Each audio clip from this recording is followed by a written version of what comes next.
Rowdy hero Vijay Deverakonda national crush Rashmika ఎప్పుడూ hot టాపికే. ఈ ఇద్దరు గత కొంతకాలంగా ప్రేమలో ఉన్నారంటూ ప్రచారం జరుగుతూనే ఉంది. ఇటీవలే ఇద్దరు సీక్రెట్ గా ఎంగేజ్మెంట్ కూడా చేసుకున్నట్లుగా వార్తలు వచ్చాయి.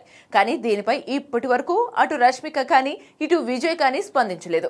అయితే రీసెంట్ గా ఇద్దరి చేతికి ఉంగరాలు కనిపించడంతో అవి ఎంగేజ్మెంట్ రింగ్స్ అంటూ అంతా ఫిక్స్ అయిపోయారు.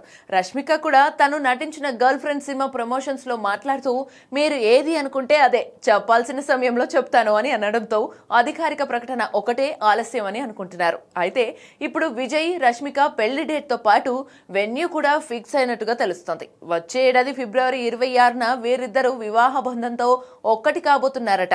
రాజస్థాన్ ఉదయ్పూర్లోని ఓ ఫేమస్ కోటలో పెళ్లి చేసుకోబోతున్నట్టుగా తెలుస్తోంది. ఇప్పటికే పెళ్లి పనులు కూడా మొదలయ్యాయట. రీసెంట్ గా రష్మిక వెడ్డింగ్ వెన్యూ కోసం ఉదయ్పూర్కి వెళ్లినట్టుగా సమాచారం. కానీ పెళ్లి వేదిక ఎక్కడా అనే విషయంలో క్లారిటీ రావాల్సి ఉంది. ఈ వేడుకకు కేవలం కుటుంబ సభ్యులు, అత్యంత సన్నిహితులు మాత్రమే హాజరు కానున్నారని తెలుస్తోంది. ఇకపోతే ప్రస్తుతానికి ఈ ఇద్దరు ఎవరి సినిమాలతో వారు బిజీగా ఉన్నారు. రష్మిక నటించిన గర్ల్ ఫ్రెండ్ మూవీ ప్రస్తుతం థియేటర్లో ఉండగా విజయ్ షూటింగ్ తో బిజీగా ఉన్నాడు.